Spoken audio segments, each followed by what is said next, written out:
अस्सलामुअलैकुम वरहमतुल्लाहि वबरकातुहू। नाज़रीन इकराम, मैं हूं होमी हर्बलिस्ट डॉक्टर मोहम्मद मुख्तार कादरी।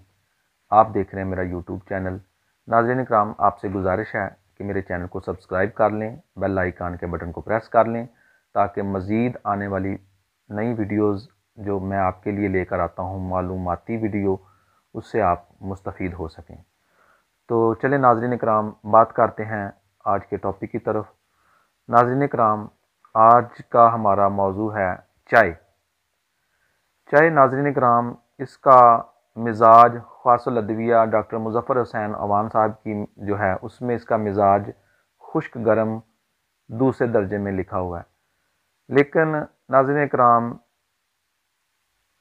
इसका मिजाज जो है ये खुश्क तो ज़रूर है, खुश्क में तो इसका इख्तलाफ नहीं, लेकिन ये खुश्क सर्द मिजाज में है, क्योंकि ये जिस्म में खून को खुश्क करती है। उन्होंने इसको मुहर्रके असाब लिखा है, हालांकि ये मुहर्रके उज़लात है, दिल और उज़लात को तहरीक देती है। इसका मिजाज खुश्क सर्द है, तो ये खून में गाढ़ापन पैदा करती है, यानी कि दिल के फेल को तेज़ करती है और उज़लात को तेज़ करती है। तो इसकी वजह से ये असाब में तहलील पैदा करती है, दौरान खून को असाब की में बढ़ा देती है। तो इसके पीने से आर्जी तौर पर जिस्म में चुस्ती, जिस्म एक्टिव हो जाता है। नाज़रीन कराम, डॉक्टर मुज़फ़्फ़र हुसैन अवान साहब ने इसके बारे में काफ़ी तफसील से लिखा है कि चाय पीने वाला बंदा मुसलसल ज़्यादा या कसरत नोशी इसकी जो है इंतहाई मुज़र है। वैसे अगर कभी कभार पी ले बंदा तो इसका कोई नुकसान नहीं, लेकिन आजकल जो हमारा मुआशरा है, इसमें चाय को बहुत ज़्यादा पिया जा रहा है। तो मैंने सोचा कि आज आपको इसके जो नुकसानात हैं उनसे बचने के लिए चाय को मुफीद बनाया जाए, और इसमें आपको मैं बताने लगा हूँ कुछ ऐसी चीज़ें जो आप करने से आप चाय को अपने लिए मुफीद भी बना सकते हैं।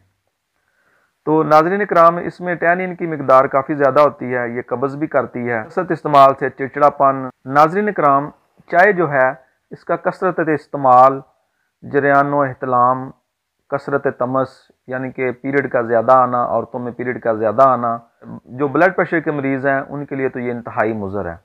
तो मैं आज आपको इसके नुकसानात से बचने के लिए कुछ मैं आपको बता देता हूँ।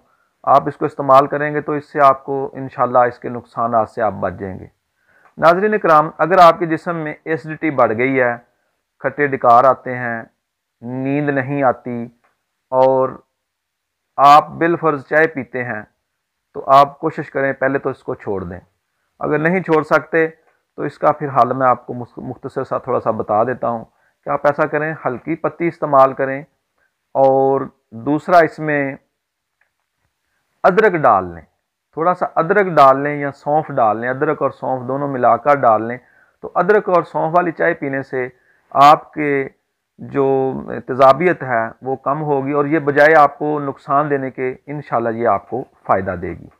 दूसरा, अगर आपके जिस्म में बलगम, रेशा, केरा बहुत ज़्यादा है तो वैसे ही इसका कावा इस्तेमाल कर सकते हैं, लेकिन उसके साथ चाय चाय इस्तेमाल कर सकते हैं, लेकिन उसमें आप दारचीनी डाल लें।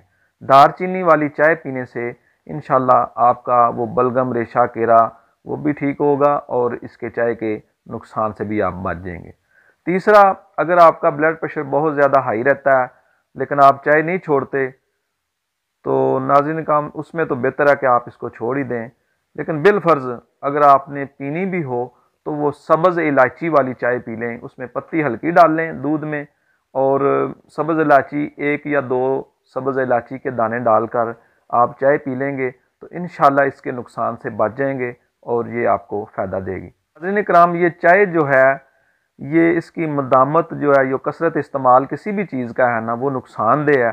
कसरत इस्तेमाल किसी भी चीज़ का ना करें, बवासीर पैदा करती है, कसरत तमस पैदा करती है यानी पीरियड का ज़्यादा आना, नौजवानों में जरियानो एहतलाम, और इसके अलावा ये चिड़चिड़ापन पैदा करती है, हाई ब्लड प्रेशर पैदा हो जाता है इससे। तो इससे बचना बेहतर है। नींद नहीं आती, चाय के कसरत इस्तेमाल से नींद नहीं आती, नींद ख़त्म हो जाती है। तो इसका वैसे कभी कभी इस्तेमाल कर लें या एक बार दिन में इस्तेमाल कर लें, जो कसरत करते हैं वो एक बार इस्तेमाल कर लें, तो इससे वो इसके नुकसान से बच जाएंगे। تو یہ تھا آج کا میرا ٹاپک، امید ہے آپ کو پسند آیا ہوگا چائے کے بارے میں۔ اگر آپ کو یہ پسند آیا تو برائے مہربانی اس کو شیئر بھی کر دیں تاکہ دوسرے دوستوں کو بھی اس کے بارے میں پتہ چل جائے۔ السلام علیکم ورحمۃ اللہ وبرکاتہ۔